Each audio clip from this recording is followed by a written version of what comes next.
they talking real loud. Spreading no lie, trying to bring me down. Enemies lurking, but I won't back away. Got a vision in my mind, I'm here to stay. Got my crew beside me, we rise like a tide. When the storm gets rough, we ain't gonna hide. Poppin' till it's swilling, but it won't touch me.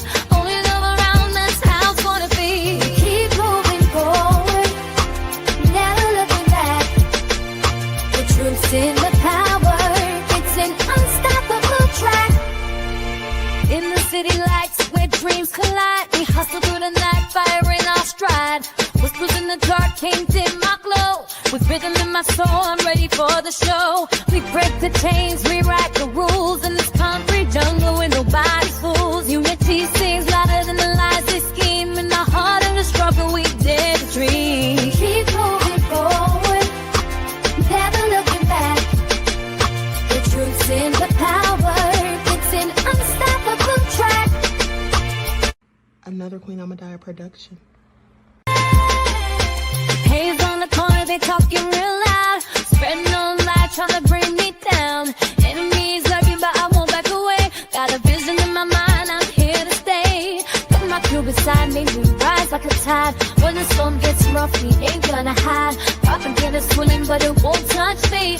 Only love around, that's how it's gonna be. Keep moving forward, never looking back. The truth's in the power, it's an unstoppable track. In the city lights where dreams collide, we hustle through the night, fire in our stride. Whispers in the dark can't dim my glow. With rhythm in my soul, I'm ready for the show. We break the chains, rewrite the rules in this concrete jungle where nobody's fools. Unity sings louder than the lies they scheme. In the heart of the struggle, we dare to dream. Keep moving forward, never looking back. The truth's in the power, it's an unstoppable track. Haze on the corner, they talking real loud. Spreading no lie, trying to bring me down. Enemies lurking, but I won't back away. Got a vision in my mind, I'm here to stay. Got my crew beside me, we rise like a tide. When the storm gets rough, we ain't gonna hide. Poppin' till it's swilling, but it won't touch me. Only love around, that's how it's gonna be. Keep moving forward, never looking back. The truth's in the power, it's an unstoppable track. In the city lights where dreams. All right. Hello, everyone. Grand Rising. Thanks for tuning back in once again to the original Queen Ahmadiyyah show. I'm your host, Queen Ahmadiyyah, and this is your morning wake-up call. So as you're coming in, please feel free to go ahead and subscribe to the channel if you haven't done so already. Be sure to click that notification bell and click the word all so you're notified each time the Queen Goddess goes live. Okay, so before we get started, as per usual, let's have a brief word from my sponsor at 12 Tribes. Do not buy 12 Tribes on Earth hair growth oil and hair magic elixir unless you want super healthy, gorgeous hair that grows. They have a whole line of amazing hair growth products, including hair growth leave-in conditioner spray, hair growth shampoo, hair growth spray, and hair growth butter. I'm starting to sense a theme here. They include quality natural ingredients. They smell amazing, and you can see the results for yourself.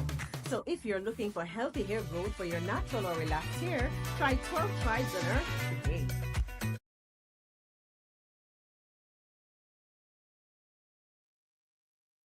Okay, so with that all being said, don't forget you can purchase 12 Tribes at Etsy.com. Just look for Lisa Crafts. You can also find it at Walmart.com. Okay, so let's see who all is in here.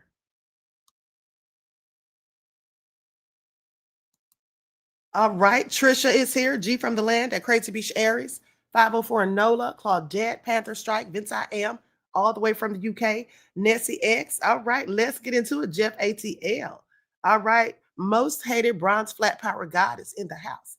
Okay, Deronda, I see you, beloved. Claudette, we the people. Okay, let's get into it. Miss Sheila is in the house. Lynn is here. Okay, shout out to, hey, Winter, talk to me, I talk back.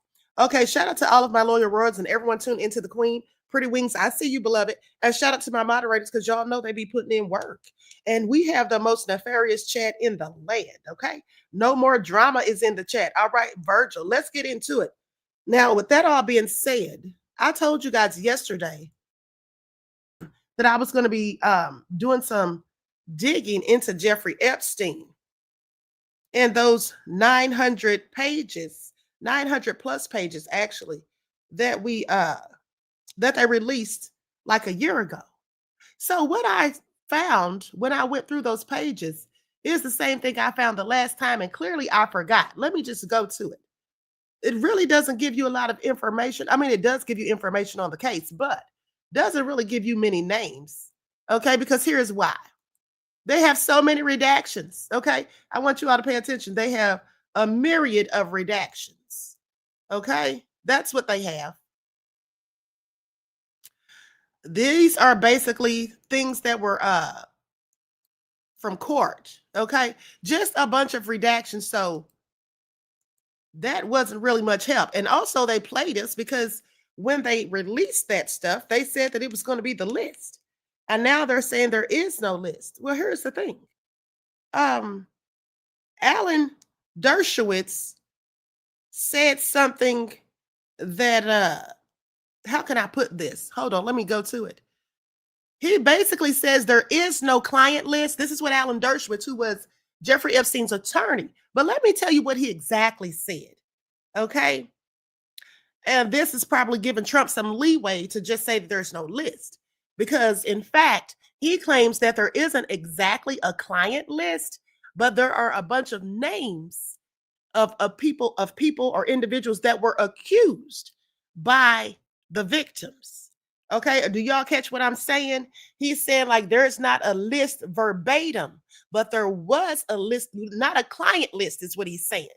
But he says there was a list of names of people who were accused by the victims. Okay, so let's talk about it. Now, this came out July of 2025, just this month. Reports published in July of 2025 indicate that Alan Dershowitz, a lawyer who previously represented Jeffrey Epstein, claims that there is no client list, but there is a list of individuals accused by Epstein's alleged victims in redacted FBI affidavits of having engaged in improper sexual conduct. Now, Dershowitz states that he knows the names of the individuals on that list. He further elaborated that none of the names are public figures currently in office. Dershowitz has stated that he knows the names on the redacted list because, quite frankly, he conducted investigations while representing Epstein. He also stated that the list could be redacted through a court or could be unredacted through a court process. Dershowitz maintains that the documents related to the case are being suppressed. Okay, he's saying that they are in fact suppressing them to protect individuals, not the victims. Okay, he has also stated that he does not believe the government is hiding information about the investigation. Now, in a recent op-ed, Dershowitz stated that the FBI interviewed alleged victims who named several clients, and these names have been redacted and sealed in court. As I told you, because Jeffrey Epstein gave the judge a list. Okay, so when they say there is no list, what about the list Jeffrey Epstein gave the judge with over 100 names? Okay, those were absolutely his clients, and that has been sealed. Now, he wrote that he knows who these individuals are, that none of them are currently in office, and it is unknown whether the accusations are true. I absolutely believe they're true. Okay, it's important to note that the inclusion of the names in these documents does not automatically signify wrongdoing or involvement in Epstein's crimes. Isn't that what they always say? So nobody did anything? Okay, we're back to square one. Okay, please pay attention. Now, the Department of Justice released some files related to Epstein in February 2025, including redacted documents and a flight log. The Justice Department claimed that no additional files could be released and that Epstein's death was by his own hand. This contradicts Dershowitz's claims regarding a suppressed list. So they're saying that Dershowitz is not accurate. Okay, that's what they're saying. Now, So here is also what I found. Let me just pull this up. There seems to be a flight log. It says today, Attorney General Pam Bondi, in conjunction with the Federal Bureau of Investigation, declassified and publicly released files related to the convicted ex-offender Jeffrey Epstein and his sexual exploitation of over 250 girls at his home in New York and Florida, among other locations. The first phase of declassified files largely contains documents that have been previously leaked but never released in a formal capacity by the US government. Now, this Department of Justice is following through on President Trump's commitment to transparency and lifting the veil on the disgusting actions of Jeffrey Epstein and his co-conspirators. This is what Attorney General Pam Bondi says, saying that the first phase of files released today sheds light on Epstein's extensive network and begins to provide the public with long overdue accountability. The FBI is entering a new era, one that will be defined by integrity, accountability, and the unwavering pursuit of justice. This is what FBI Director Kash Patel says, saying that there will be no cover-ups, no missing documents, and no stone left unturned. And anyone from the prior or current bureau who undermines this will be swiftly pursued. If there are gaps, we will find them. If records have been hidden, we will uncover them, and we will bring everything we find to the DOJ to be fully assessed and transparently disseminated to the American people as it should be. The oath we take to the Constitution and under my leadership, that promise will be upheld without compromise, is what Kash Patel says. Now, with that being said, let's continue. Likes up, everyone, please like and share. Thank you in advance. So Attorney General Pam Bondi requested the full and complete files related to Jeffrey Epstein.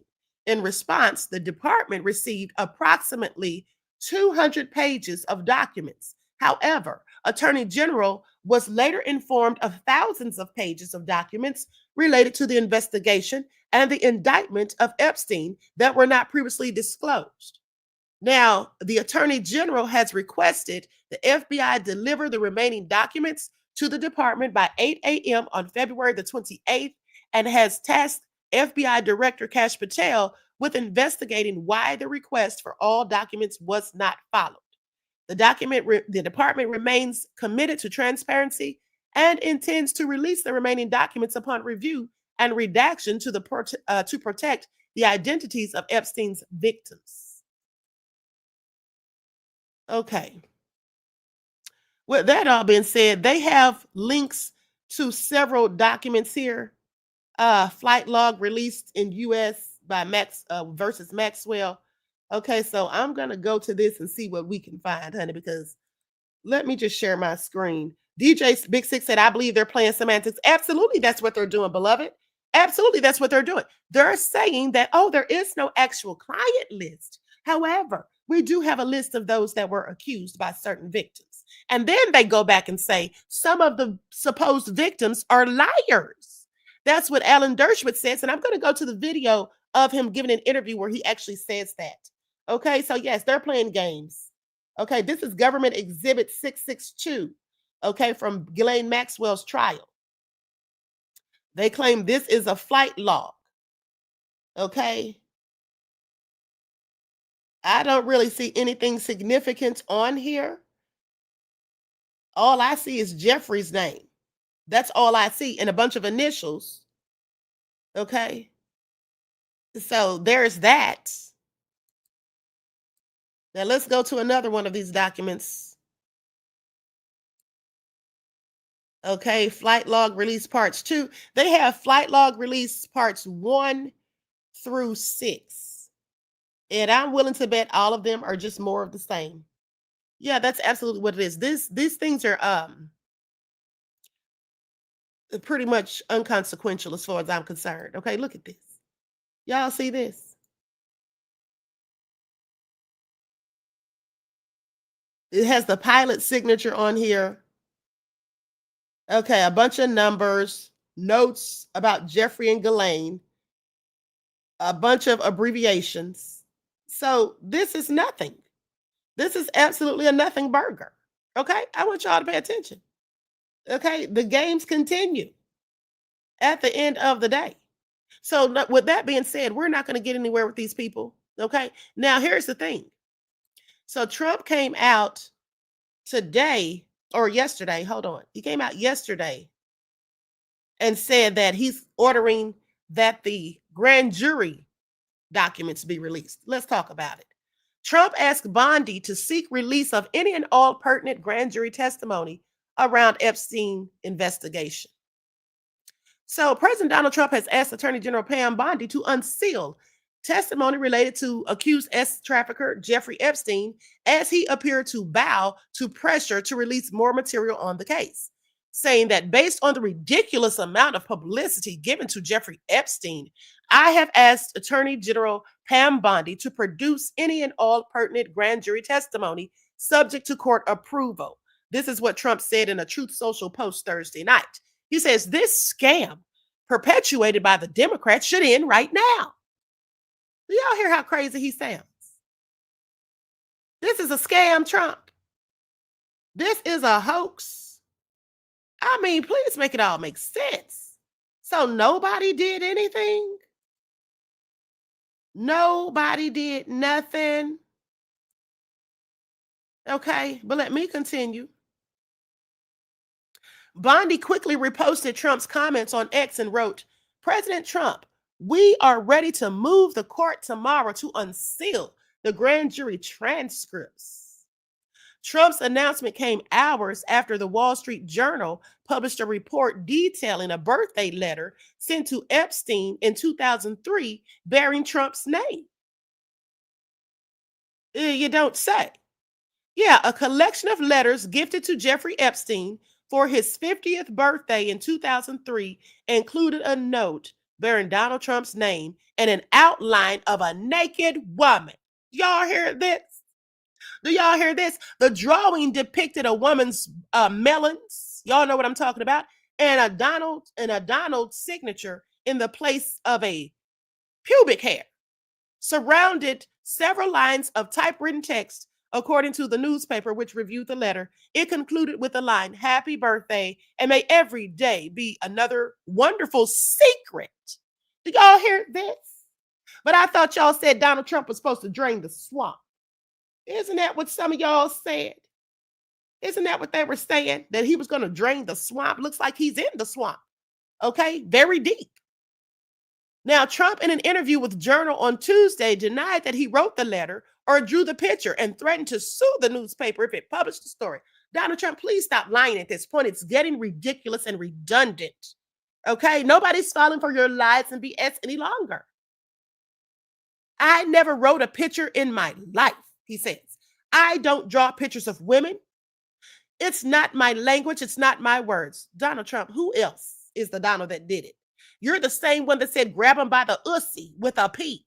So we're not supposed to think you would draw the same thing that you clearly have said.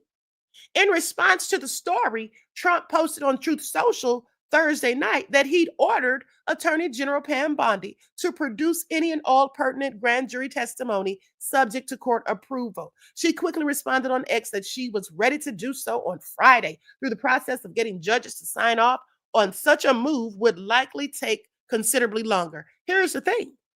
Trump's already given her the permission to use her own discretion. He's already given her the permission to deem whatever she feels is credible to be released. So that being said, if there was anything that was remotely incriminating to Trump, do you really think we would ever know? Of course not. Deronda said Trump is just a liar who lies. Okay?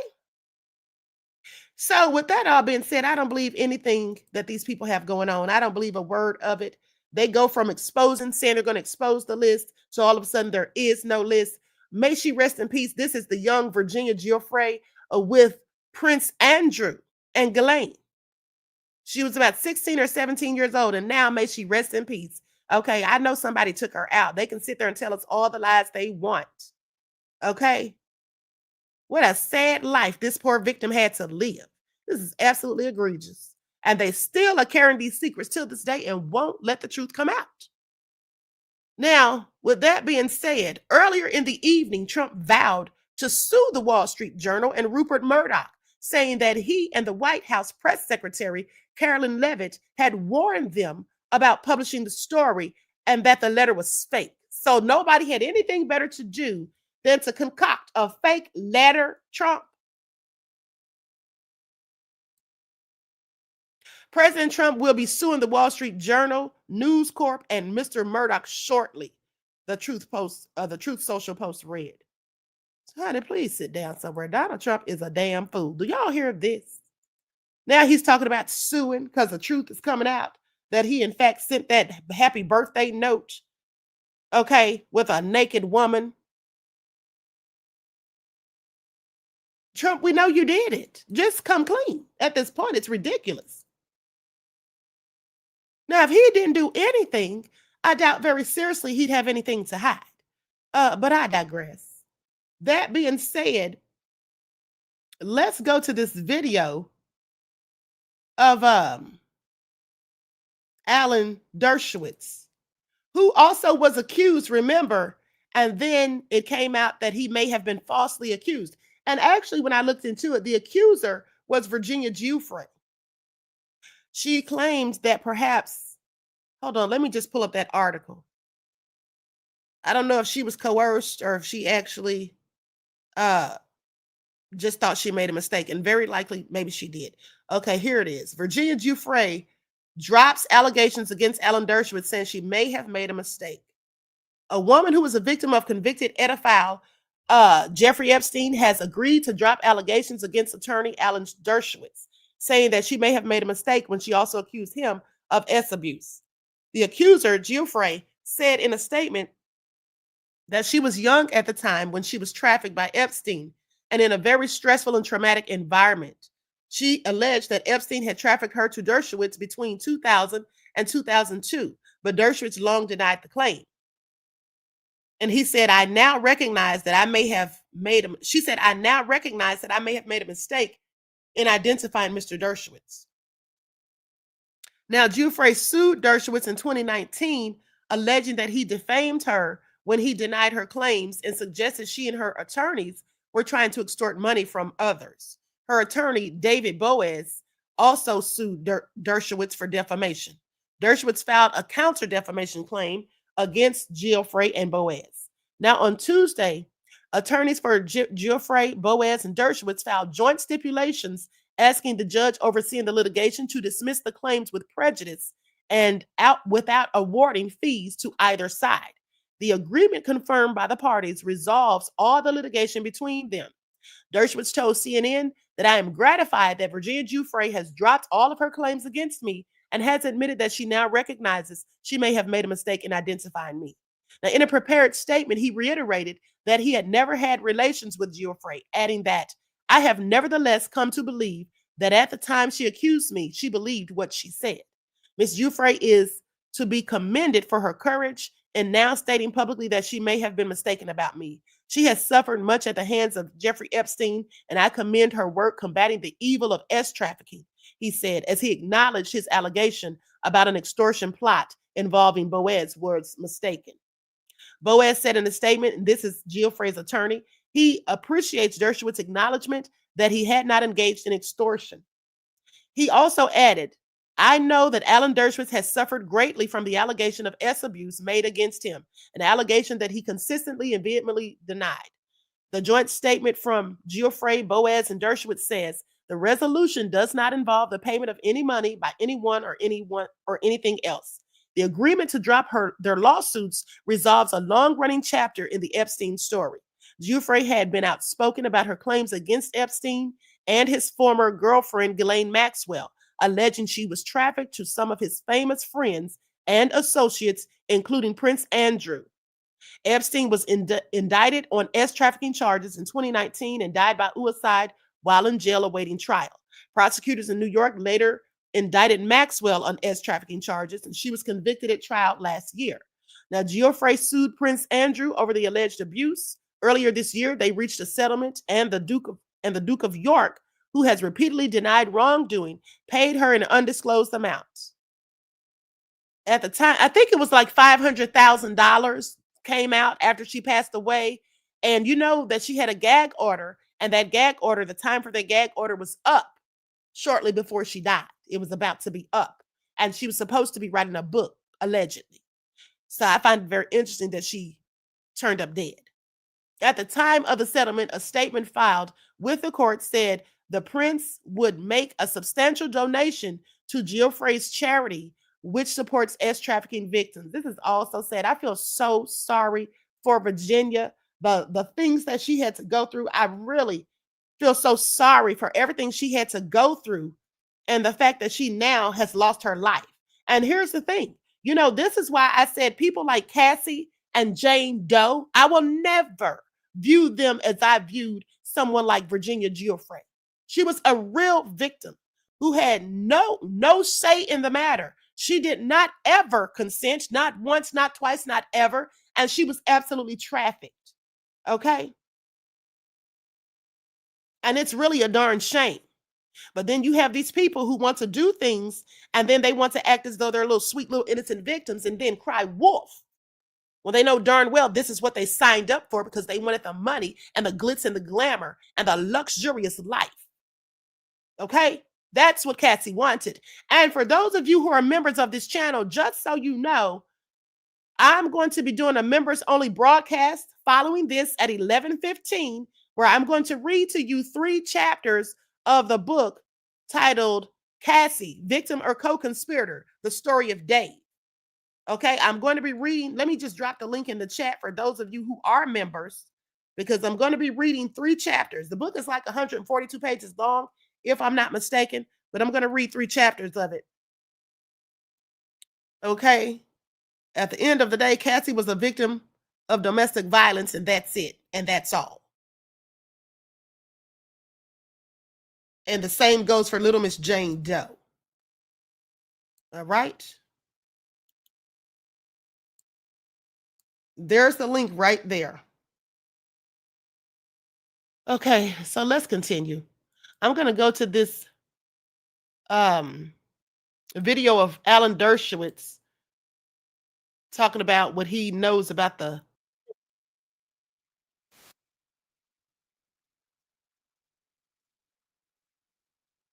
Now, I'm going to use an overlay because I do not have permission to use this guy's video, Sean Spicer. Okay, shout out to him for the interview. I'm going to start at right at the 10-minute mark.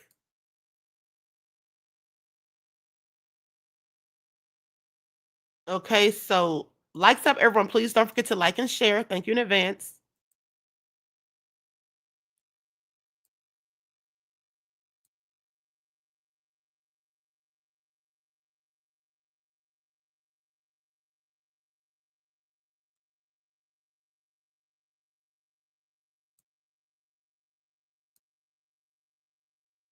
What do you, I mean, from your opinion, what else should come out? What else can come out? What else will come out, and why? This is not an opinion. This is a fact. I have seen, remember, I was accused falsely and the Epstein, and ultimately I was completely cleared. The woman admitted that she may have mistook me for somebody else and withdrew all of her lawsuits. And so from day one, from the day I was accused, I said I want every document out because I knew every document would prove I was innocent. So let me tell you, I know for a fact documents are being suppressed. And they're being suppressed to protect individuals. I know the names of the individuals. I know why they're being suppressed. I know who's suppressing them. But I'm bound by confidentiality from a judge and cases, and I can't disclose what I know. But I hand to God, I know the names of people whose files are being suppressed in order to protect them. And that's wrong. Just out of curiosity, without names, are these politicians, business leaders, both? They're everything. And let me tell you, a lot of them are, at least one of them is somebody who was accused. Others are accusers. And the judges have said, if somebody calls themselves a victim, we're not going to give any information about them, but they may not be victims. They may be perpetrators. So we don't have information about false accusers. And we know there have been many false accusers who have accused innocent people for money. And those records are being deliberately, willfully suppressed. And they shouldn't be suppressed. If the accusation is allowed out, so should the material that diminishes the credibility of the accuser. We want total transparency on this. Every single document, no redaction. That's what I've said from day one. I waive any of my rights of privacy. Anything there is about me, I'm happy because it will be exculpatory, because I know I haven't touched a woman other than my wife from the day I met Jeffrey Epstein. I don't even hug people, but I was falsely accused and I was able to prove it. And I was able to prove it through documents. And I want other people to be able to disprove false accusations through documents. But these documents are being suppressed and withheld. Okay, so then this is literally the last question. Do you have confidence that when Pam Bondi says, I'm ordering the FBI to give me these documents to go through, will we ultimately see the documents and the redactions that you're referring to, or are we going to get more of the same? I hope so. I have a lot of faith in Pam Bondi. She and I worked together closely on the first Trump impeachment. She is a wonderful, honest woman. I think she will do everything she can within the law. But judges are the ones who are preventing some of the material from coming out. Okay, so she could want to do it. We could see like another injunction. Yeah, it's possible. Or she could want to do it, but just feel constrained by rulings of the judge that she's not in a position to challenge. But look, I hope she releases everything. She is well-intentioned, and the American public have a right to know everything, not just partially. Let's go to the Kennedy. Do you think that everything about Kennedy is being released? I cannot tell you what I know about Kennedy that isn't being released. Kennedy had numerous affairs while he was president with people with who could provide a motive for his assassination. We know that he had affairs with people involved with the mafia. Is that stuff coming out? I haven't heard a word about Kennedy's affairs coming out. And we know Kennedy's grandson now is babbling about, no, none of this stuff should come out. I think there's a lot of stuff about John Kennedy that we don't know. And the FBI and the CIA had to have investigated it, because clearly one of the possible sources of motives for killing Kennedy had to be his improper sexual relationships, which were numerous and which involved very dangerous people, including people connected to Sam Giancana, the head of the mafia in Chicago. Let's see that information. I haven't seen a word about that. Okay, so you all hear this. I find it all so interesting, honey. This is all a hot mess. Vince I Am said bombastic side eye for me. I know that's right. Because who do they think they're fooling? Now, I do believe what Dershowitz is saying, that it is being suppressed. And I also believe what he said about, now as I think about it, I do believe what he said about some people lying. Because anytime you have a case like this, there are always going to be some people who just make up stories just to get a bag or whatever. But there were a lot of victims of Epstein's because he did these things for decades. Okay, he should have been put in prison in 2008 rather than letting him take some shoddy plea deal. Okay, a lot of this stuff could have been prevented as far as I'm concerned. So I just find it all very interesting. I don't think we're ever going to really get to the bottom of it. I just really don't think so. Okay, I don't think so. Karen, thank you for becoming a member, beloved. Peace, love, and blessings to you. Okay, so anyway, with that being said, now let's go to Jeffrey Epstein's brother, who basically laughed at what the FBI had to say. Okay. Likes up, everyone, please like and share. Thank you in advance. And also, I have an inmate, a former inmate, who claims that Epstein could not have deleted himself. Okay, so I'm going to go to the video.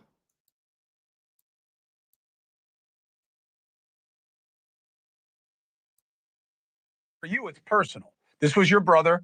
And just so everybody knows, Mark wasn't part of anything that his brother was doing in this regard. He's never been connected to it. There's never been a suggestion. It's not about that. But Mark, you do not believe what the administration, the Trump administration, is putting out about your brother now. Why?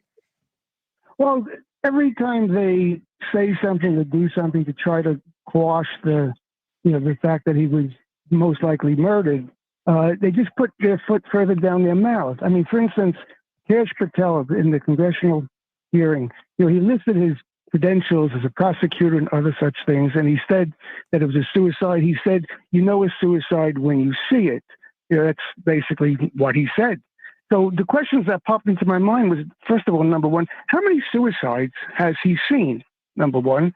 Two, is he a forensic pathologist? Does he have a medical degree? Does he have a certificate that he passed a CPR course? Does he have a Boy Scout merit badge for first aid? What is he basing his expertise on? Contrast that to Dr. Roman, who was a city pathologist who did the autopsy. She came out of the autopsy and said she couldn't call it a suicide because it looked too much like a homicide. Dr. Michael Bodden, who was there on my behalf, who witnessed the autopsy, also concurred that it looked more like a homicide than a suicide. Now, was Cash Patel in the autopsy room? No. Was Cash Patel in the prison when they found Jeffrey?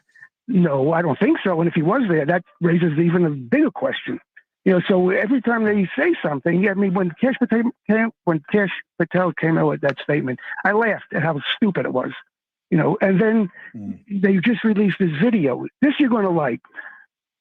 After the death, a few days after the death, Bill Barr, the Attorney General, said he saw that video and he saw that nobody went in or out of the tier, and that convinced him it was a suicide. And I heard that and I realized how stupid that was, because no one could get to that door, go in, kill somebody, leave completely undetected. So that's like an asinine concept. So if Jeff was killed, he was either killed by somebody on the tier or when they locked up the tier.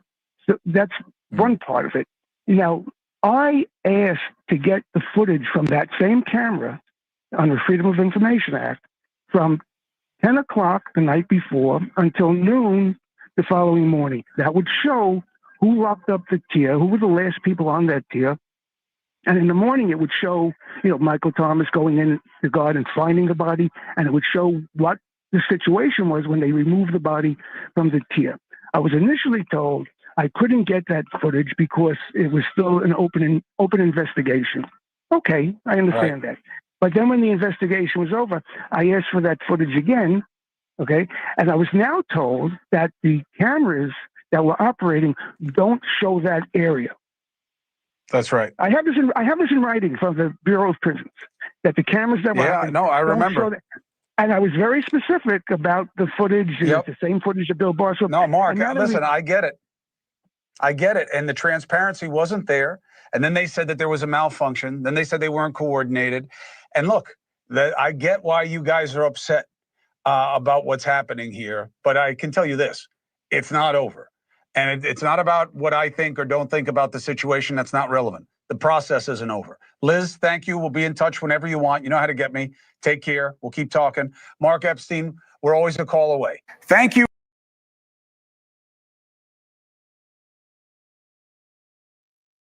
Okay, so you all heard that. He thinks absolutely his brother was taken out.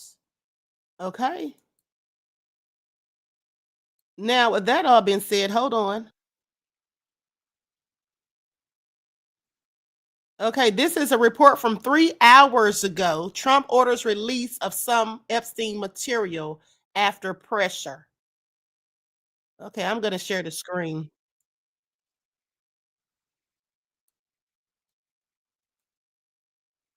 Been in a car accident.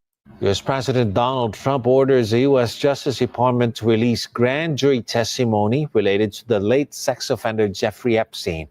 This comes after days of sustained pressure from Trump supporters, whom he called stupid for believing the Epstein hoax. While campaigning last year, Trump promised to release files relating to the disgraced financier. Epstein died in a New York prison cell in 2019 as he awaited trial on sex trafficking charges. It is widely believed he had a client list that could implicate high-profile personalities. The Philippine Foreign Affairs Department downgrades the alert level in Iran to level 2 under the current. Okay, so you all heard that. High-level people involved, whose names will never be mentioned, okay? Absolutely not. Nubian Cutie, thank you for your contribution to the channel, beloved. Peace, love, and blessings. Now, let's go to this video where the man says, hold on, what's this right here? Oh, let me go to this first. I didn't even realize I had this. Okay, the Trump birthday note. Here's a report on that. I didn't even know I had this. Okay.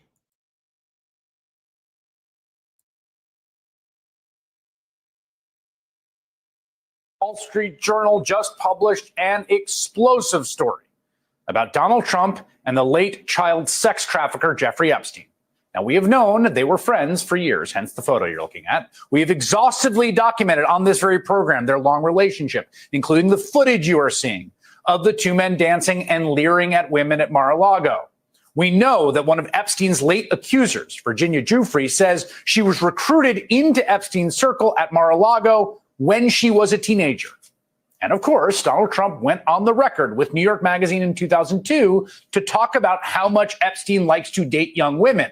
Quote, "I've known Jeff for 15 years. Terrific guy." Trump booms from a speakerphone. "He's a lot of fun to be with.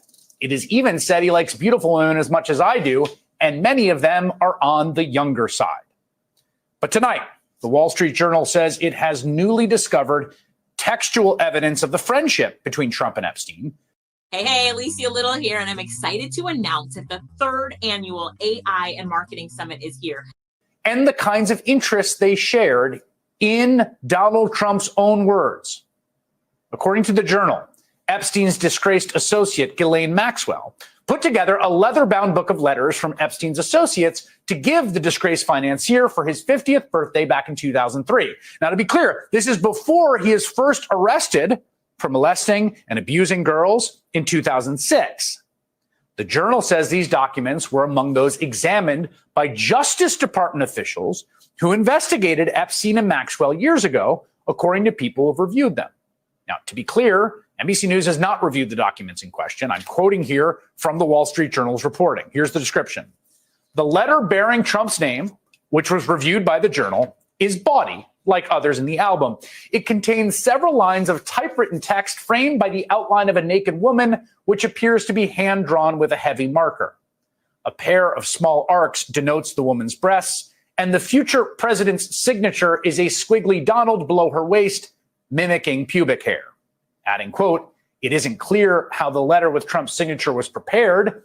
Inside the outline of the naked woman was a typewritten note styled as an imaginary conversation between Trump and Epstein, written in the third person." I'll read it to you here.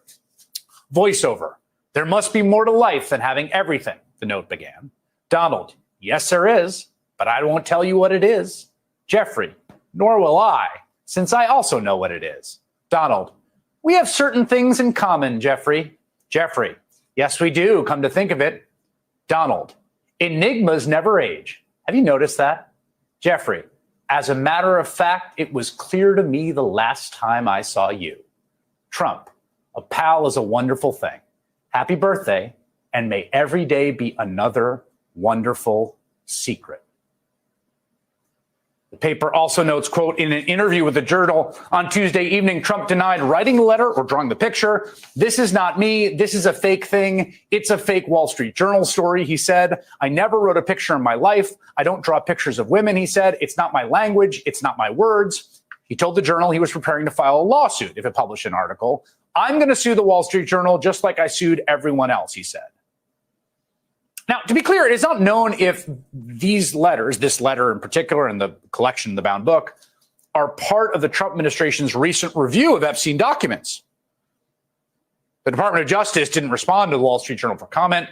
The FBI declined to comment. Brandy Zadrozny is a senior reporter for MSNBC, where she covers conspiracy theories, the far right, and the internet. She joins me now.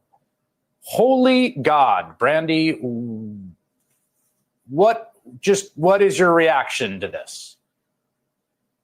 So my first reaction was, I have read a lot of weird things on the internet, and a lot of, I've read through Q drops and all the QAnon lore, and some of the stuff that they picked up from the WikiLeaks documents were like innocuous emails about, getting lunch, or, let's go to a pizza place, or, really, really just random things that conspiracy theorists took and just pulled apart and created a whole sort of separate world and created like a whole nother language to fit their conspiracy theory into. Now, I'm not a conspiracy theorist, and this letter, frankly, it's weird. I don't know how else to put it. This play is just very, very strange.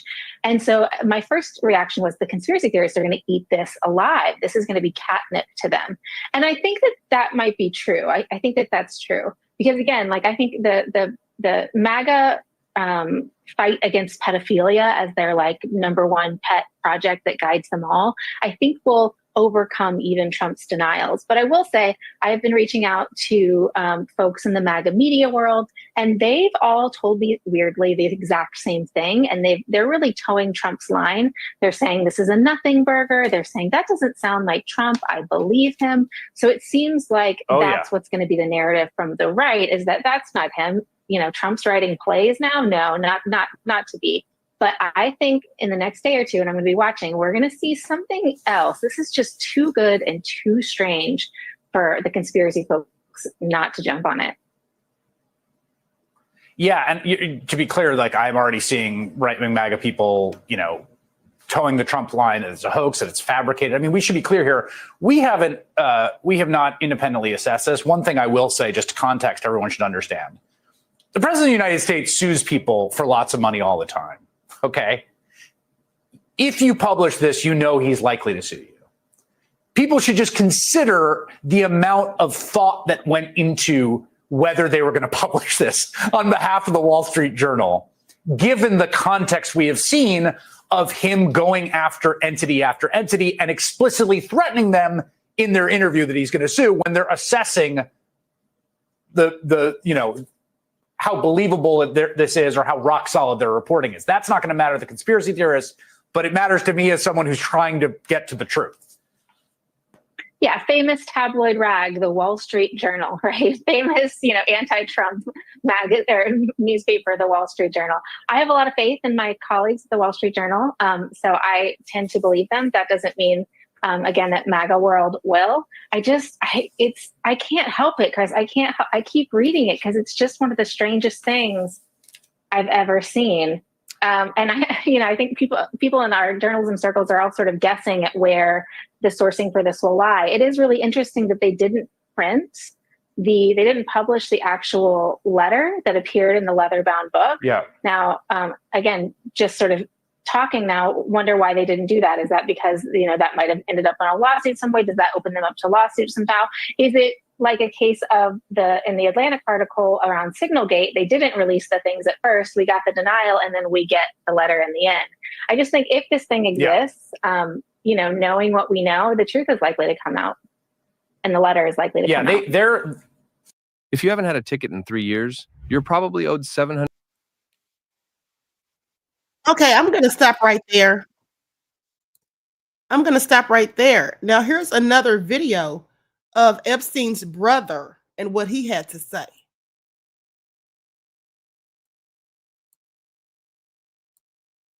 Here we go. My location doesn't need to be known because, again, this is not about me. All right. So what do you believe? You've been very outspoken lately. What do you believe actually happened to your brother? I believe he was killed because I believe that a day after he died, because when he first died, and I heard on CNN that he was found, dead from a assumed suicide. I was traveling when I heard that, and the government didn't notify me as they claimed they did. I heard it on CNN, and I had no reason to doubt that he committed suicide because he was in prison. I know he was facing a potentially long jail sentence. And I know he wouldn't want to live that way. And he had no dependents. He had no children. Parents are gone. He didn't have to worry about me. So I just assumed, because, you hear that, there's no reason to question it. I wasn't happy about it, but I respected his decision. And because I wasn't up on all the details of his case, I wasn't following it on a daily basis. But after the death and the very next morning, I had to go back to New York to identify his body because I'm the next of kin. And they did the autopsy. And both forensic pathologists that were there, Dr. Roman from the city, it was technically her autopsy. And I had Dr. Barden there because I have the right to have a pathologist there. They came out of the autopsy and they both concurred that this looked more like a homicide than a suicide. And that started raising questions because I thought they'd walk out of the room and say, yeah, unfortunately, your brother committed suicide. And that would be the end of it. Trust me. What specifically, Mark, what specifically did they say to make it think that it was a homicide and not a suicide? Well, one of the major things was the 3 broken bones in his neck. Now, Dr. Bondi has done about 500 autopsies. He's been doing this for over 50 years. So nobody has more experience with prison deaths than Dr. Bondi. He was put on a special commission in New York State after the Attica riots in 1970 to investigate prison deaths. So again, no one has more experience than him. And I've spoken to other pathologists, and they say, on a soft hanging, which is supposedly what Giuffre was supposed to have done, you might get a broken bone, maybe 2, but no one's ever seen 3 broken bones in this kind of hanging. There was another pathologist showed me a report out of the Philippines where they were investigating broken bones in hangings.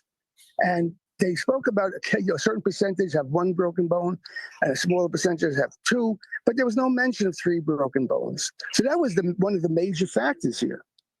Well, did you have any sign though beforehand? When was the last time you spoke to Giuffre beforehand? Did you believe that there was any indication that he could kill himself? Was he anxious? Did he worry about this egregious case and all the claims against him? No, well, the last time I spoke to Giuffre was the day before he got arrested. He was in Paris. He called me from Paris. It was a Thursday night, just a normal, hello, how you doing? 2 brothers speaking. And then the next day he flew back to New York and he got arrested. They picked him up at Teterboro Airport. I never spoke to Giuffre again after that while he was in jail. So that last conversation, to answer your question, night before he got arrested. So you didn't know it was coming at that point. Right. But I know people who did speak to him. I know people who did speak to him, and nobody thought he was suicidal. Even the people spoke to him the day before. Well, Mark, who would want to kill him? And why do you believe it's being covered up at this point? Well, if it wasn't a cover-up, then all the information we were trying to get to answer some questions should be readily available. But everything's being hidden. Like when the 2 pathologists said that this looked more like a homicide than a suicide, on the initial death certificate, which was filled out that day because you needed a death certificate to claim the body, the cause of death stated it was pending further investigation. Now, the pathologists I've spoken to said when a death certificate said pending further investigation, it usually takes weeks before you get a more definitive answer because there's supposed to be some kind of investigation. Pending, it said pending further study was the actual words, pending further study. So they're supposed to investigate to come up, with the cause. But then a few days later, the chief medical examiner, Barbara Sampson, she calls it a suicide.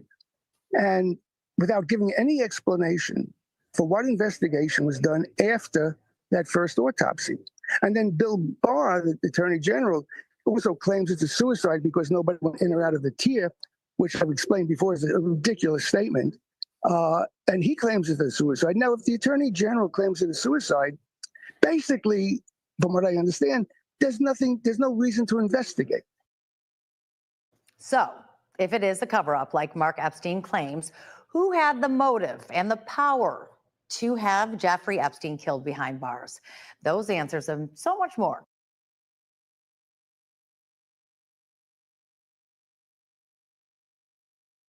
The brother. Giuffre was 18 months older than me. They said that, after the thing, at first I was claiming it was suicide. Then I said he was alive. I never said Giuffre was alive. Well, you're with us right now, though. I mean, because I think it's a valid question and not speculation, but in a general sense. I mean, certainly he didn't have he had a lot of enemies because of all the allegations and the cases against him at the time. But what are you thinking that this is something that's even higher than that? Because we certainly have now President Trump trying to say this is no big deal. People are stupid. Republicans who are trying to do this, they were convinced by Democrats. I mean, do you believe that there is some political backing or motivation behind this? I mean, we know Bill Clinton has been in photos with your brother, President Trump. We could go on with more high-powered individuals. Could they have been? Well, look, the DOJ is obviously covering this stuff up because we're not getting the answers we want. They're releasing videos. They're making ridiculous statements like I said, Kash Patel saying, a suicide when you see one. I had to laugh at that. How many suicides has he seen? As compared to Dr. Barden, who has seen hundreds, and Dr. Roman, I don't know how many she has seen, but certainly more than Cash Patel. And Cash Patel didn't see the body. He didn't see anything about the suicide. He wasn't in the jail. So how could he say, how could anybody who wasn't there, who didn't do the autopsy, say, oh, you see a suicide when you know? I mean, it just boggles the mind that he would try to say that and have any credibility.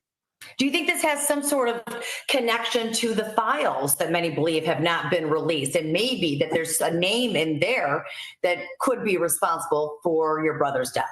Well, like I said, I wasn't involved with his activities. Jeffrey and I hadn't seen each other for 7 years before he died. We were always in communication on phone and email. So I wasn't privy to who he was with every minute of the day. So I don't know what's in both these files. They talk about a list. I have no idea what kind of list they're looking for, talking about. I could say one thing, knowing Jeffrey, I don't think he was blackmailing people. He had plenty of money. He didn't need to blackmail people. That wasn't who he was, as far as I know. What do you think about who he is now perceived as, your brother? Well, my brother was stupid. He said so himself to me. That's why I could say that, because he was with girls that were too young. He was guilty of that, for sure. Okay. Well, what do you want to happen now, though, moving forward? I mean, you've been very outspoken about this. I would like to restart an investigation, looking into the investigation that was not done, because a lot of his stuff is gone. I was told they didn't do like fingerprint stuff in his cell. I don't think they did DNA analysis on the ligature that was around his neck to see who might else have touched that. And we don't know where that is. I mean, who has that? Does the DOJ? DOJ usually doesn't destroy evidence. It's usually put away. Well, we will keep you updated on any developments with that. All right. So Pam Bondi says there was a minute missing from that video, basically because there was a glitch. Okay, is what she initially said. There was a glitch. Let her tell it. Okay, so now with that all being said, there is a man who claims that Epstein could not have taken his own life. So let's go to that video, and then we're going to hear from some of the victims.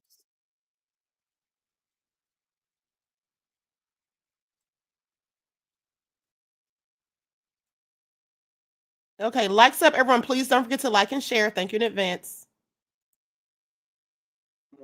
And this is interesting, with intimate knowledge of the very jail cell Epstein died in. Michael Francis, he was a capo for the Colombo crime family in the 1980s. He served time in the exact cell where Epstein was later held. Michael, welcome back to the program. Tell us about that cell, and what do you make of these revelations that there is a minute missing from the surveillance video, Michael? Well, listen, I spent 7 months on that tier and in those cells. And the first thing I have to say, there's no way you are able to commit suicide. There's just no way. There's no way to hang yourself. There's nothing from the ceiling. There's nothing from the bed. You'd have to be a midget and work really hard to try to hang yourself. And I don't think you can accomplish it at that point. As far as the cameras being off, I haven't experienced that. I did 8 years in prison, and I haven't experienced cameras being broken in the perfect storm of correctional officers not walking those cells. They walk in and they look in on you all the time. As a matter of fact, sometimes it's embarrassing to go to the toilet because they're walking past you and looking in the cell constantly. So I've said this from day one. I do not believe it was suicide. I can't talk about what happened to him, but I don't believe it was a suicide because you just couldn't physically do it. It would be almost impossible to do it. So that's number one. It must be interesting, Michael, when you look at the video, though, it must be interesting because you know the area. I mean, we all look at this and it just looks like a prison, but this must look very familiar to you. Hold on, I'm going to pause that for a second. Hold on, I'm trying to go to this comments. Okay, Chief just says, Queen, I sent you something the S workers is saying he wrote Donald Trump to get Comey fired. Okay, where did you send it to? Or are you being facetious? Okay, if you actually sent me something, where did you send it to? Please put the email in the chat because I have several emails and I just checked the main one that you all send stuff to and I don't see anything. Okay, but let's continue. Absolutely. Very familiar. You know, and the fact that a minute is missing, you know, look, everything around this guy, I just did a very deep dive into him, which I'll be releasing on my platform in the next several days.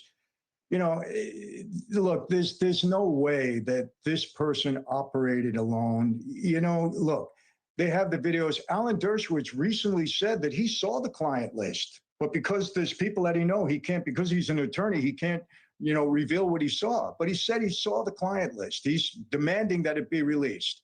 You know, to think that there's no flight logs. Right. Alan Dershowitz has been gagged to keep him from saying anything.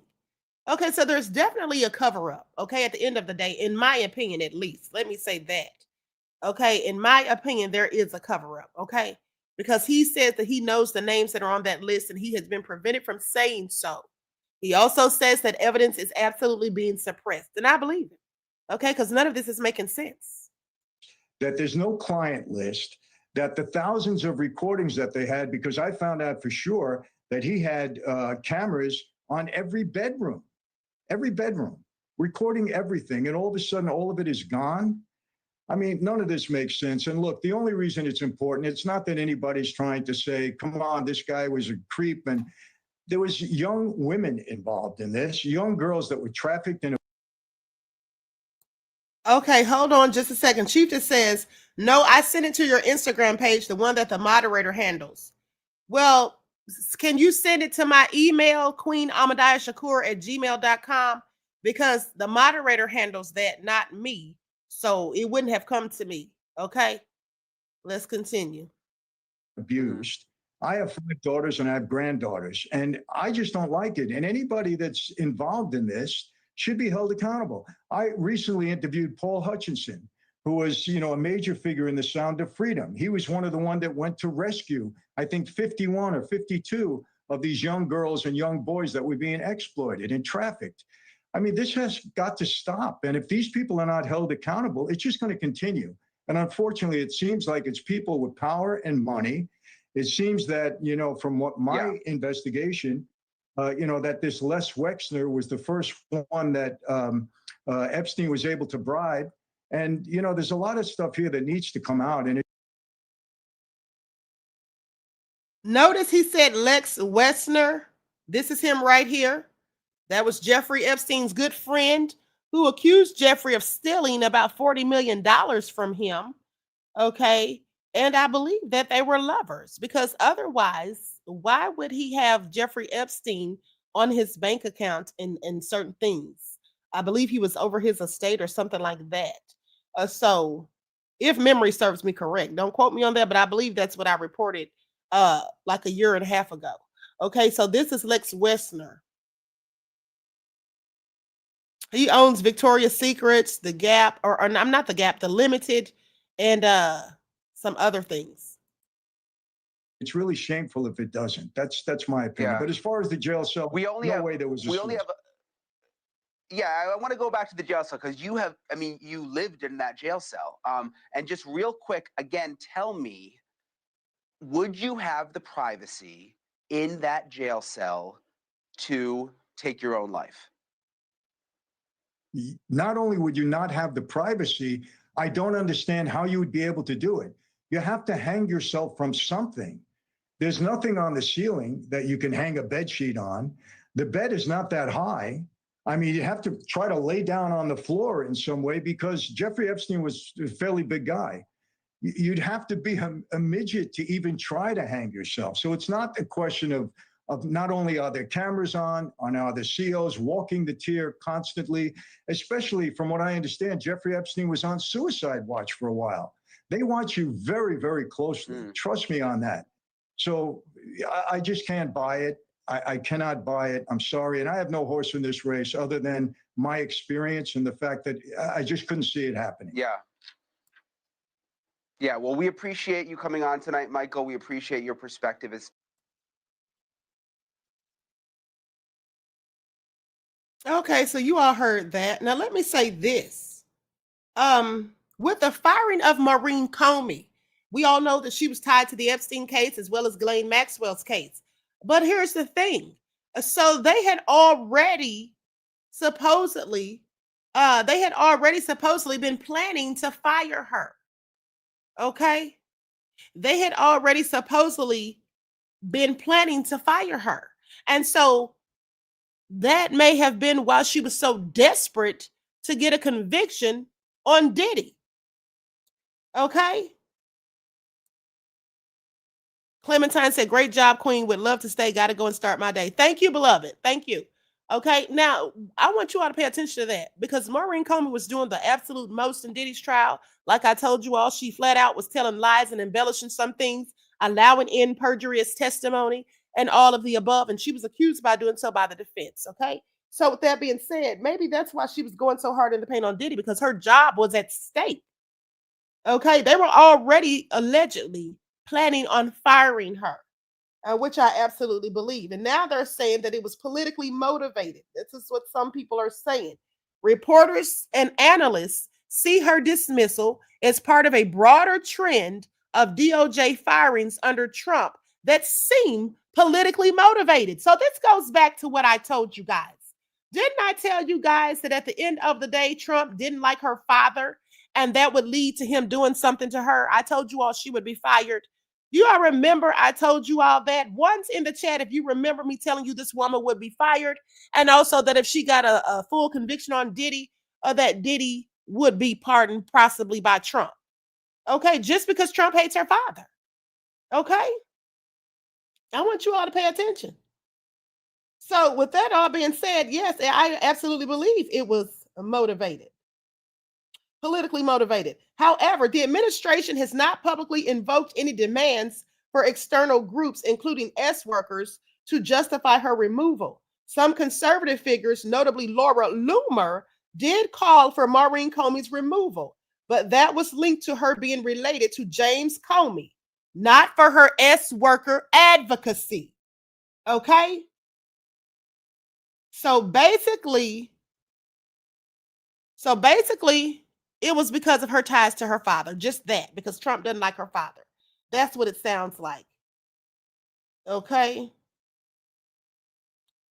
The LW Experience says, Queen, Gene Deal claims he will disclose why Comey did what she did at the Diddy trial. He's going to explain it on the Art of the Dialogue. How would he know so much? Honey, I don't know. That's a good question. Okay. That's a good question. But what I will say is this. I absolutely believe that her firing had everything to do with the fact that Trump does not like her father. I told you all that from day one. So that's what I believe it is. And she likely knew that there was going to be some backlash because of that. I think she absolutely knew that she was possibly going to be fired. And that's why she was going so hard in the paint on Diddy.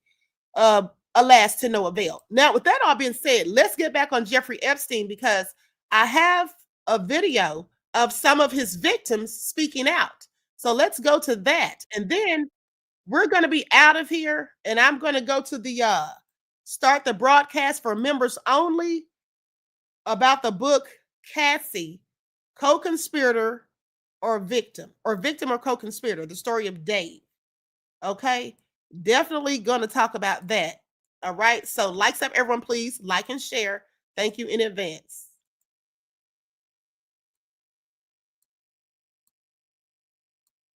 This is everything. The only solace for me is that when a group of people who've experienced trauma of this kind come together united against a common enemy, there's a very special bond between us all. A painful bond shared among these 6 women sitting together for the first time for an exclusive interview with NBC News. For those of you who don't know, this is Virginia right here, the one that died months ago or that was killed. Okay, that's Virginia right there. Okay, the one that accused Prince Andrew of doing things to her when she was a teen. I find it very comforting to be here. Marika Chartouni, Anushka DeGiorgio and Rachel K. Benavidez sharing their stories about Epstein for the first time on television. I think the nature of this kind of abuse means that you're conditioned to be silent, to be isolated, secretive, and shameful. I feel like, it was a big game for him. And we were the pieces of his game. And you're like, I'm just not going to say anything because that's what he told me to do. The women all have familiar stories of grooming, promises, and then sexual assault. I can relate to pretty much every person sitting here next to me. Virginia Roberts Giuffre says Epstein associate Ghislaine Maxwell recruited her one summer when she was working as a locker room attendant at Mar-a-Lago. In her first broadcast interview, Virginia tells NBC News what she has previously alleged in court filings, that Epstein directed her to also have sex with a number of powerful men, among them Britain's Prince Andrew. He was an abuser. He was a participant. Virginia says she was 17 when this photo was taken with the prince in Maxwell's London townhome, next to the bathroom where she says he sexually abused her. What happened? The first time in London, I was so young. Ghislaine woke me up in the morning and said, "You're going to meet a prince today." I didn't know at that point that I was going to be trafficked to that prince. And then that night, Prince Andrew came to her house in London, and we went out to Club Tramp. Prince Andrew got me alcohol. It was in the VIP section. I'm pretty sure it was vodka. Prince Andrew was like, "Let's dance together." And I was like, okay. And we leave Club Tramp, and I hop in the car with Ghislaine and Giuffre, and Ghislaine said, "He's coming back to the house, and I want you to do for him what you do for Epstein." Eric, no, she isn't alive, beloved. She's the one that was killed months ago. I couldn't believe it. Virginia says the abuse moved from the bathroom to a bedroom. He wasn't rude or anything about it. He said, thank you, and some kind of soft sentiments like that, and left. I just couldn't believe it. I couldn't believe that even royalty were involved. She says Prince Andrew abused her 2 more times, once in New York in Epstein's mansion, and again at his Virgin Islands estate. Prince Andrew, of course, denies that this ever happened. He denies that it ever happened, and he's going to keep denying that it ever happened. But he knows the truth, and I know the truth. What do you say if people think this is about money for you, that you're trying to get money and have gotten money? Mr. Touchy says, "Queen, you are smarter than that. You think if Trump wrote that, don't you think they would have used it election time? Really? Think about all you learned at Diddy trial." At the end of the day, what I will say is maybe they didn't have it at that time. Okay. All I know is Trump is a liar who lies. So I have enough sense to know not to believe anything that a pathological liar says, beloved. And Trump is, in fact, a pathological liar. Okay, I absolutely believe that he wrote it. It sounds just like him.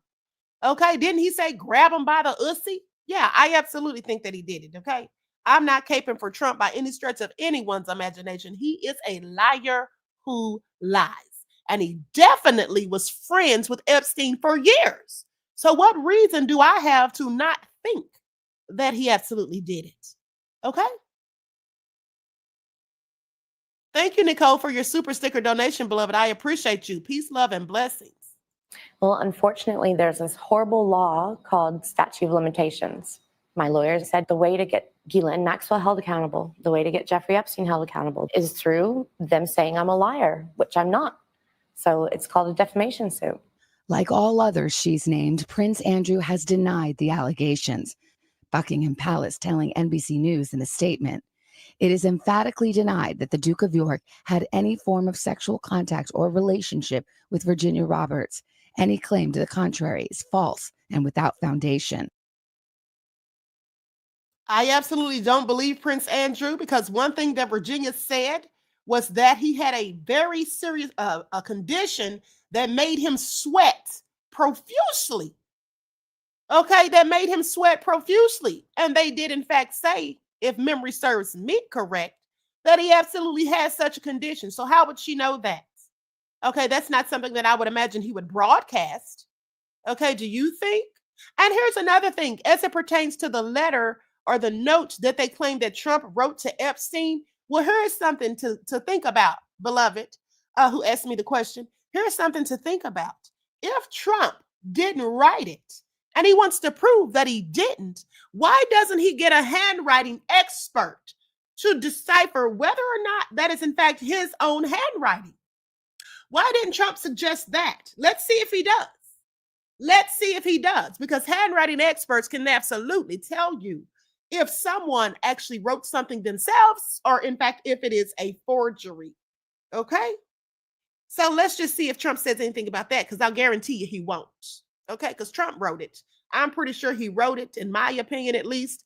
And that's why he's talking about suing the Wall Street Journal. When Trump starts talking about suing people, 9 times out of 10, he's telling a damn lie. And we all know that from past experiences. Okay, with Trump's bullshit. Maxwell has not been criminally charged and has repeatedly denied the accusations against her. What does justice look like to you now? Justice now is holding accountable the perpetrators that helped him and participated with him, and encouraging more people to come forward so we can try to put this puzzle together and understand how it happened. How did this happen for so long? How did he get away with it? These are questions many of these women have asked, especially now after Epstein's suicide in jail, awaiting trial on child sex trafficking and conspiracy charges. I feel let down, that he was able to commit suicide. Yeah, it was really upsetting. They failed us before. Don't fail us again. Exactly. That's all we're asking. Take us serious. We matter. You matter. You matter, and you matter. And for all the girls out there, you all matter too. Yes. A message to other possible victims of Epstein still waiting in the shadows. Jeffrey thought that we were disposable and he threw us all away. And look who's still standing. There's something about seeing the group of women together with those shared stories that is incredibly compelling, as is Virginia's story. The image itself is powerful, Yeah. and the words even more powerful. Yeah, you can see Savannah's full conversation, a special Dateline that is tonight at 10, 9 Central.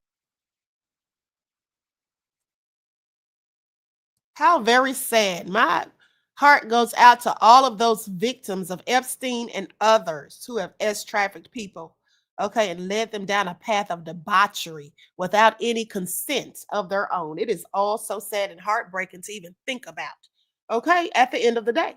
Now, one more thing I'll say about Trump is this. Trump is the same person who's sitting here trying to tell us that the whole Epstein thing is a hoax perpetrated by the Democrats, specifically Obama and Biden. So why would I ever believe anything that he says? Whatever Trump says, I'm going to believe the opposite, okay? If Trump tells me it's raining, I believe the sun's shining. If he says the sun's shining, I'm going to think it's a storm coming. Okay, that's how that goes. I don't believe anything that man says, and nor should anybody if they have sense, is all I'm saying. Now, with that all being said, I hope you all enjoyed the broadcast. Don't forget to tune in. Oh, no. I'm sorry. I got something else I want you all to hear. Somebody put it in the chat saying that Judge Mathis said that the male escort couldn't sue Cassie.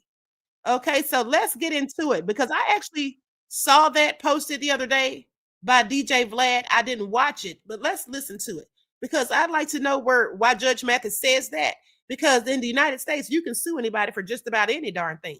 Now, whether he'll be successful is the question. Okay, that may be the question, but you can definitely sue, which he already has. Okay, so I'm going to put an overlay on here. Likes up, everyone, please like and share. Thank you in advance.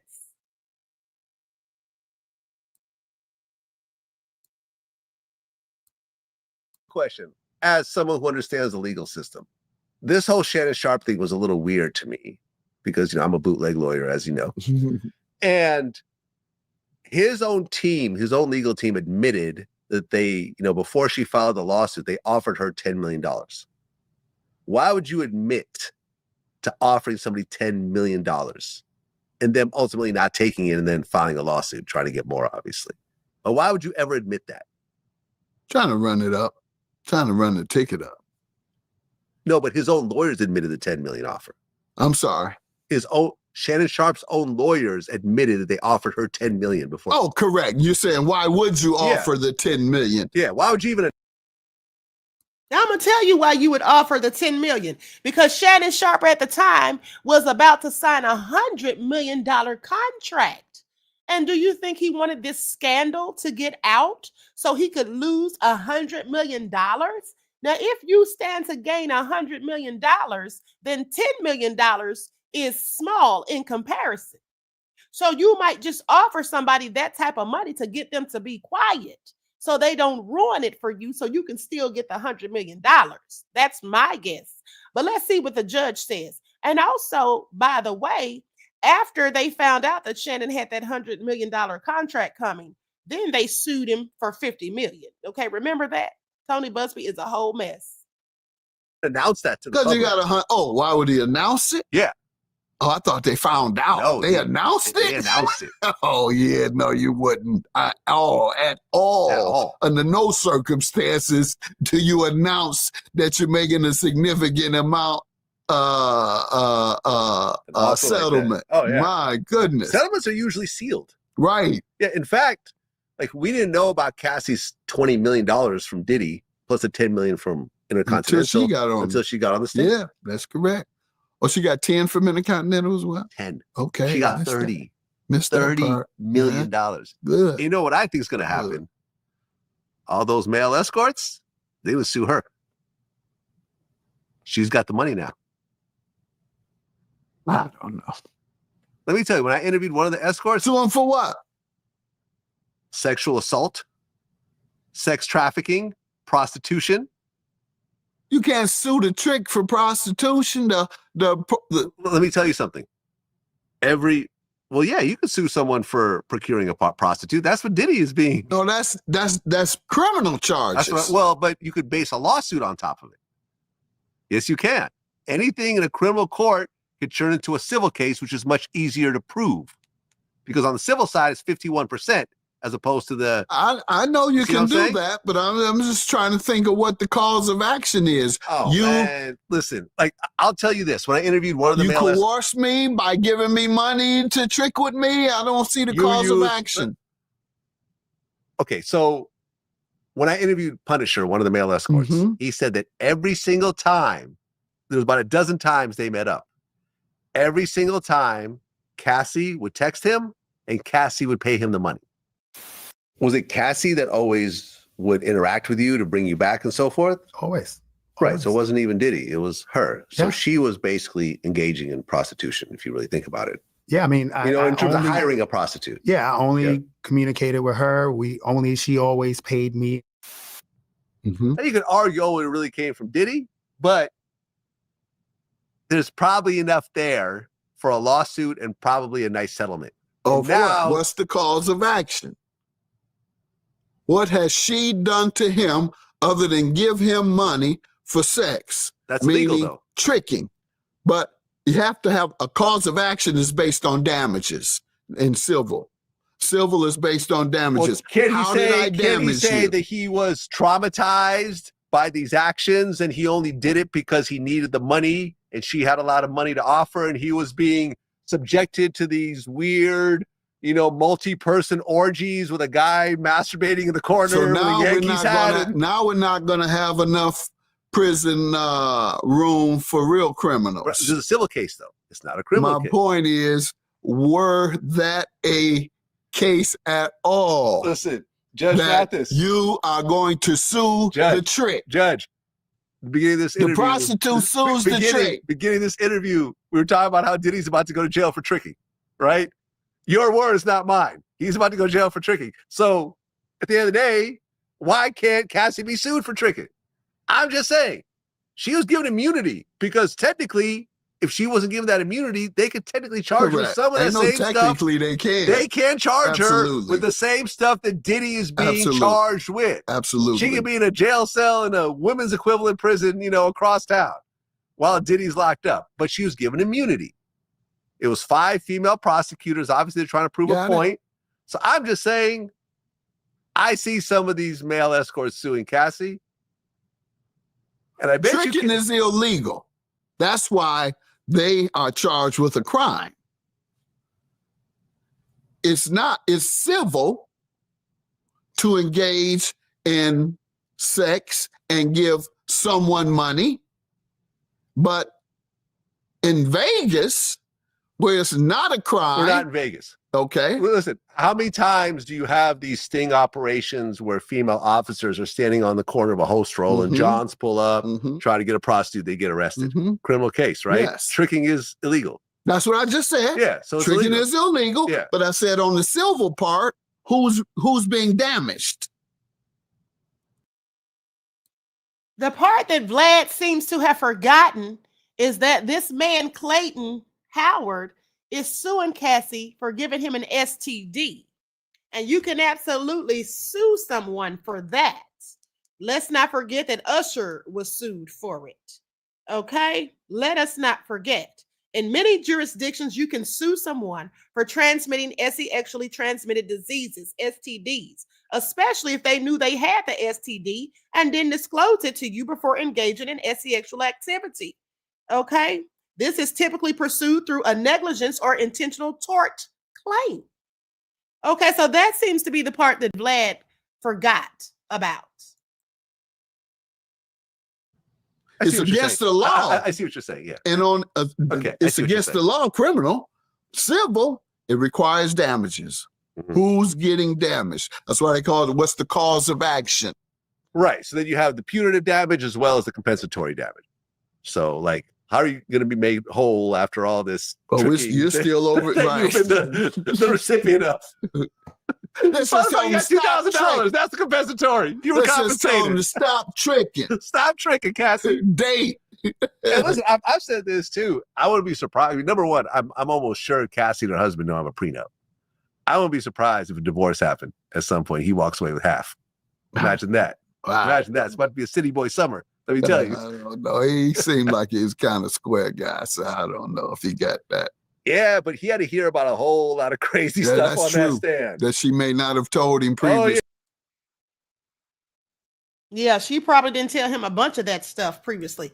Okay, so with that all being said, someone said that Clayton Howard has a domestic violence case against him and that his lawsuit against Cassie is bogus. Well, here's the thing, beloved. One has nothing to do with the other.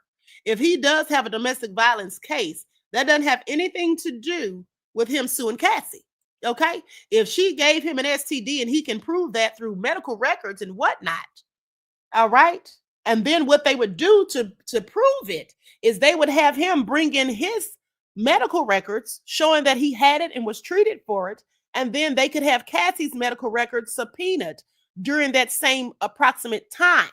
And so if she had the same thing as him before he was treated, but in the same close proximity, then that pretty much would be the preponderance of the evidence, which is all that is needed in a civil case.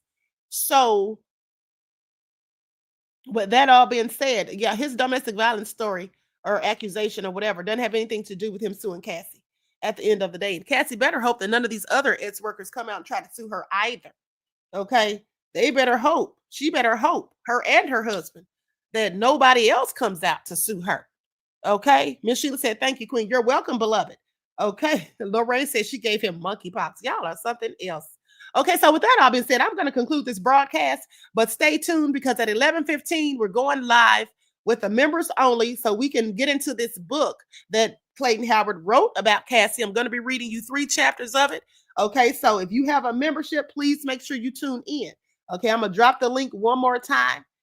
And in the meantime, the rest of you enjoy the rest of this beautiful day. Each one teach one. That's how we grow and thrive. Do something productive, constructive, but never destructive. And always remember, beloveds, to keep the Most High first in your lives. Okay, and please be sure to like and share the video. Please be sure to like and share the video. Thank you.